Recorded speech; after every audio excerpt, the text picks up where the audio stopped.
Muito bem, meninos e meninas, vamos começar mais uma atividade e agora o nosso conteúdo é no livro de matemática com o conteúdo número decimal. Eu vou te explicar o conteúdo da página 108 e depois a atividade da 109. Então, fique até o final, assista o vídeo, porque amanhã, em nossa aula online, você vai precisar ter visto esse vídeo para responder a atividade do dia. Então, vamos começar? Você sabe o que são números decimais?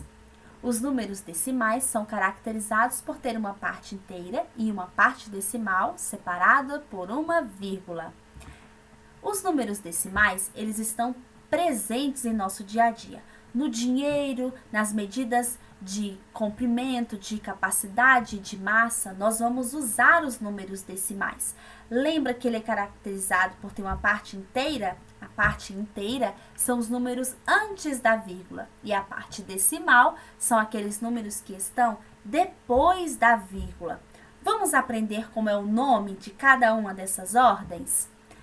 Você já aprendeu essa primeira parte, onde nós vamos ter a unidade de milhar, a centena, a dezena e a unidade. Lembram-se disso? Depois da vírgula, cada número também vai ter cada número vai estar em uma ordem e ele também terá um nome diferente. Por exemplo, o número 4 está na ordem do décimo, o 5 centésimo e o número 2 no milésimo. Isso aqui nesse exemplo.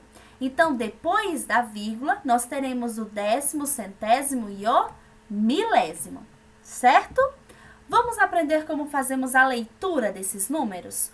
Por exemplo, se eu tenho um número depois da vírgula, eu tenho centésimo, milésimo ou décimo? Eu tenho décimo. Então, aqui nós temos 2 décimos. Se eu tenho dois números depois da vírgula, nós vamos ter centésimo. Então, como nós vamos fazer a leitura? 23 centésimos. E se eu tenho 3 números depois da vírgula? Milésimo. Então, nós vamos ler 234 milésimos, certo? Vamos treinar mais um pouquinho. Esses números agora, eles terão a parte inteira, não é? Diferente de zero, porque o exemplo que você acabou de ver, a parte inteira era zero, não é? Então, a gente não fala o zero, a gente já pula para a parte decimal. Esses aqui, esses exemplos que eu coloquei para você, eles terão uma parte inteira diferente de zero e os números decimais.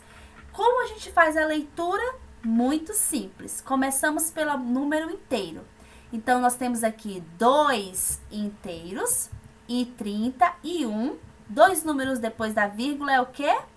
Centésimos. Então, nós vamos ter 2 inteiros e 31 centésimo. É dessa forma que você vai responder o primeiro. Atenção, primeiro da sua atividade de hoje. Vamos para o próximo exemplo. Aqui eu tenho 1 inteiro, olha a vírgula, 1 inteiro. E 272 tem 3 números depois da vírgula. Como eu falo quando eu tenho 3 números? Milésimo. Então, nós temos 1 inteiro e 272 milésimos. Muito bem. E o último exemplo, nós temos 4,1. Nós temos 4 inteiros e 1 décimo. Viu só? 2 números depois da vírgula, centésimo. 3 números, milésimo. E um número depois da vírgula, décimo. Tranquilo até aqui? Muito bem. Vamos aprender agora a comparar esses números decimais. Quando é que um é maior que o outro? Nós vamos aprender agora e é muito simples. Preste atenção. Para sabermos qual número decimal é maior, primeiro comparamos a parte inteira. Olhamos a parte inteira. Se aquele número que tiver na frente antes da vírgula for maior do que o outro, então você já sabe. Esse é o número maior, o número maior será aquele que tiver o maior número. Vamos ao exemplo que fica mais fácil. Por exemplo, aqui eu tenho 3 inteiros e 5 décimos. Do outro lado, nós temos 1 inteiro e 9 décimos. Quem é o maior número decimal? O número 3 não é maior que 1? Então, 3,5 é o maior número decimal. Próximo exemplo, nós temos 2 inteiros e 8 décimos. E 1 inteiro e 8 décimos. Para a gente saber qual é o maior número decimal, é só a gente olhar o primeiro número. Qual é o maior número? É 1 ou 2? É o 2. Então, esse aqui é o nosso maior número decimal. Mas, meninos, vamos imaginar que o nosso número que nós estamos comparando, a parte inteira, seja igual. Como a gente faz para saber qual é o maior número? A gente vai olhar o número que está depois da vírgula. Por exemplo, aqui nós temos 4 inteiros e 25 centésimos. E 4 inteiros e 18 centésimos. Qual é a maior fração? O 4 e o 4... Qual é a maior fração? Não, perdoe. Qual é o maior número decimal? O 4 e o 4 tá igual. Então, você vai olhar no décimo. 2 e 1. Qual é o maior número? É o 2. Então, 4,25, 4 inteiros e 25 centésimos é o maior número decimal. Se por acaso o número 2 fosse aqui e aqui também fosse um 2, era só você olhar no próximo número, tá? Vai transferindo até acabar o número. Veja aqui esse exemplo. Nós temos 1 inteiro e 7 décimos e 1 inteiro e 4 décimos. 1 igual. Mas aqui nós temos um 7 e temos um 4. Qual o maior número? 7 ou 4?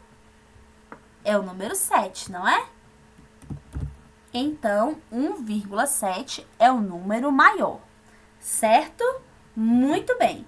Então, você vai fazer a leitura desse conteúdo. Aqui ele está te explicando, né, a parte, ó, centena, dezena, unidade, décimo, centésimo e milésimo. Aqui ele está te explicando a leitura, tudo que a tia acabou de te explicar e a comparação, tá bom? Na primeira questão, você vai fazer exatamente como eu acabei de explicar para você, referente à leitura do número decimal.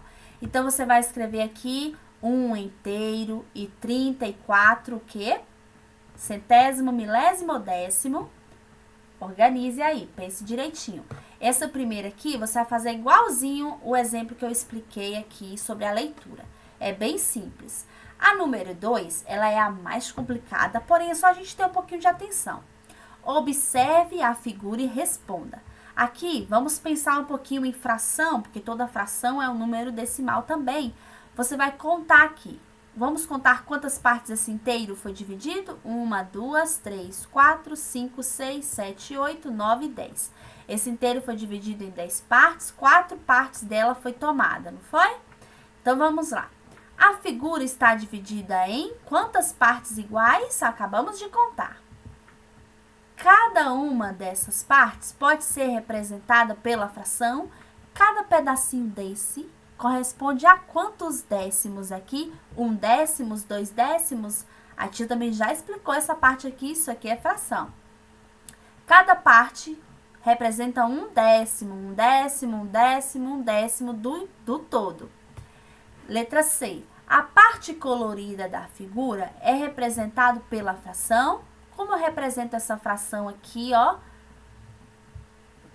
Essa fração desse inteiro dividido em 4 partes. Como é que a gente faz a fração? E para simplificar, lembra que simplificar é dividir o numerador e o denominador pelo mesmo número. Se for 4 décimos, você vai dividir por 2. Divide o 4 por 2, divide o 10 por 2 e vê qual é o resultado. Essa é a simplificação. Letra D. Considerando as 10 partes como um inteiro, podemos representar a parte pintada em forma de número decimal, da seguinte maneira. Por exemplo, presta bem atenção, qual foi a fração aqui? Como eu falo essa fração que a gente fez? Eu falo 2 décimos, 4 décimos, 5 décimos, é o que você vai escrever aqui, em forma de décimos, 0, tananana. Terceira questão, você vai escrever na ordem crescente as séries de números relacionados. Então, todo mundo aqui, ó, o 0, a parte inteira aqui nessa primeira questão é igual. Então, o que que você vai olhar? Você vai olhar, então, a parte decimal. Ele não quer na ordem crescente, então você vai colocar do menor para o maior. Então, aqui você vai colocar quem é o menor número? Quem é o menor número? Número 1. Então, você vai botar aqui 0,1, depois 0,2, depois 0,3, 0,7 e 0,9, certo? A mesma coisa você vai fazer aqui. Quem é o menor? Os menores provavelmente são esses onde nós temos o inteiro com valor zero, né? Aí você vai olhando e vai seguindo a mesma regra. Só tenha atenção, tá bom? Reveja a parte que eu expliquei de comparação de números decimais para você responder. E a quarta questão, observe a balança e circule a mais pesada e risque a mais leve. Aí também é comparação de número decimal. Muito bem, então essa foi a explicação da sua atividade. Se você tiver alguma dúvida, você pode perguntar, porém, você tem a oportunidade de rever o vídeo. A primeira questão eu já expliquei, inclusive, no decorrer da explicação da atividade. A terceira questão também e a quarta também. Talvez você tenha dificuldade na segunda questão, tá? Mas você pode me perguntar. Enquanto as outras, você pode rever o vídeo para você entender melhor as explicações. Então, meninos e meninas, essa foi a sua atividade de matemática de hoje. Amanhã, em nossa aula online, nós vamos dar continuidade, ok? Então, bons estudos, tchau!